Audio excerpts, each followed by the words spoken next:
پہلے زمانے کی بات ہے کہ ایک بہت ہی خوبصورت گاؤں ہوا کرتا تھا۔ اسی گاؤں میں ایک سوداگر رہتا تھا۔ یہ جانوروں کی بولیاں جانتا تھا۔ ایک دن ایسا ہوا کہ وہ جانوروں کے پاس کھڑا ہوا تھا تو ادھر بیل گدھے سے بولنے لگا، یار میں تو آج بہت تھک گیا ہوں، آج بہت ہی زیادہ کام تھا۔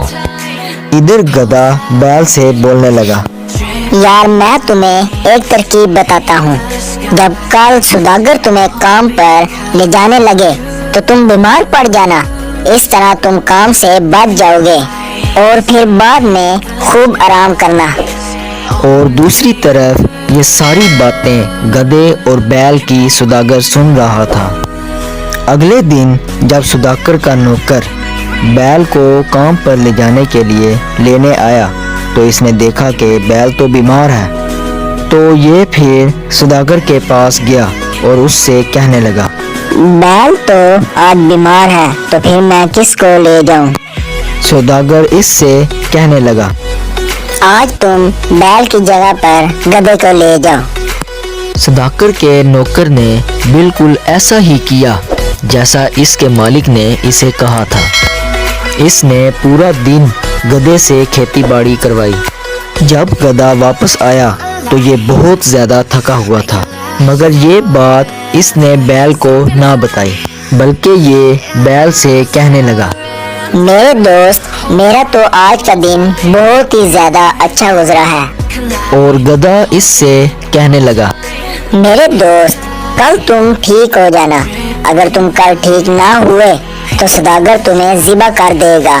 میں یہی بات ابھی وہاں سے سن کر آ رہا ہوں۔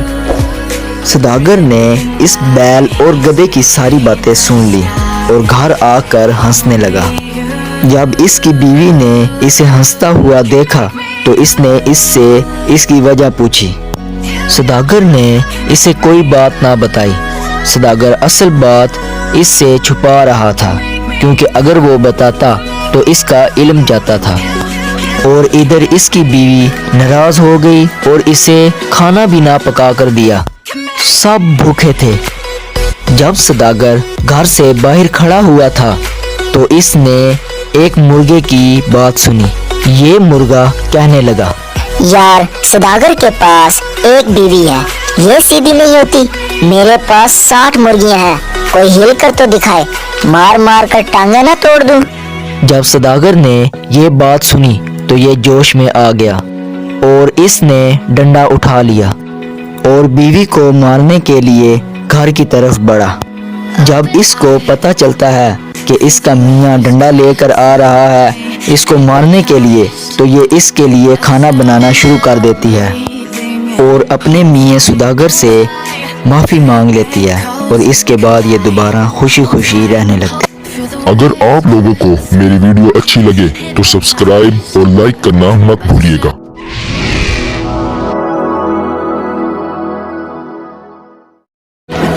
ایک دفعہ کی بات ہے، ایک بہت ہی پرسکون جنگل ہوا کرتا تھا۔ اس جنگل میں سارے ہنسی خوشی رہتے تھے۔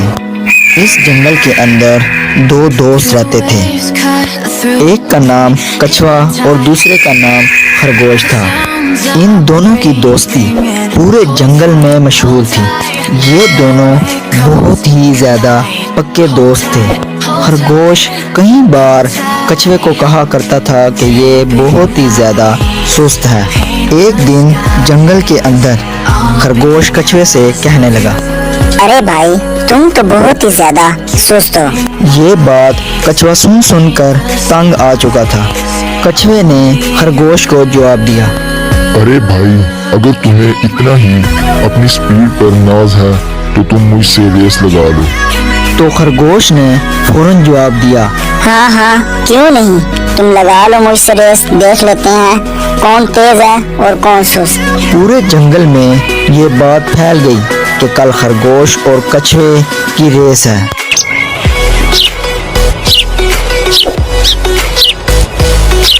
اور آخرکار وہ دن آ گیا جب ان کی ریس لگنی تھی اور ان کی ریس شروع ہو گئی۔ جیسے ہی ریس شروع ہوئی تو خرگوش بہت ہی زیادہ جلدی اور تیزی سے بھاگنے لگا اور کچھوے کو اس نے بہت زیادہ پیچھے چھوڑ دیا اور اس نے دیکھا کہ کچھوا ابھی تک بہت ہی زیادہ پیچھے ہے۔ تھوڑی دور جا کر جب اس نے دیکھا کہ کچھوا بہت ہی زیادہ ابھی دور ہے تو اس نے سوچا کہ یہ تھوڑی دیر آرام کر لے، تو اس نے درخت کے نیچے آرام کرنا شروع کر دیا اور یہ سو گیا اور اسے پتہ ہی نہ چلا کہ کچھوا کس طرح اس کے قریب سے ہوتا ہوا آگے نکل گیا۔ کچھوے نے جب خرگوش کو دیکھا کہ یہ درخت کے نیچے سو رہا ہے تو کچھوا بہت ہی زیادہ خوش ہوا اور کچھوے نے مزید محنت کی اور آہستہ آہستہ اپنے راستے کی طرف چل پڑا اور خرگوش کو اتنی گہری نیند آ گئی کہ اسے پتہ ہی نہ چلا کہ کچھوا اس سے بہت ہی زیادہ آگے پہنچ چکا ہے۔ تھوڑی ہی دیر بعد کچھوا بہت ہی زیادہ آگے پہنچ گیا اور یہ بالکل جیتنے کے قریب تھا۔ کچھوا آہستہ آہستہ اپنی منزل کی طرف بڑھتا گیا اور صرف بڑھتا ہی چلا گیا۔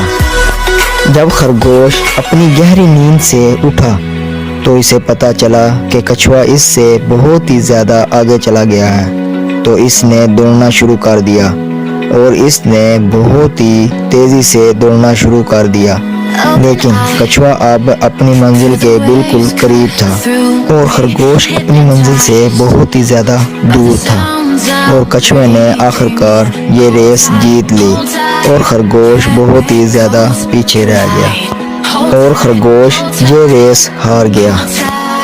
خرگوش یہ ریس ہارنے کے بعد بہت ہی زیادہ شرمندہ ہوا اور اس دن کے بعد خرگوش نے کبھی بھی کچھوے کو سست نہ کہا اور کچھوا بھی سر اٹھا کر جینے لگا اور یہ دونوں پھر دوبارہ اس جنگل میں ہنسی خوشی رہنے لگے۔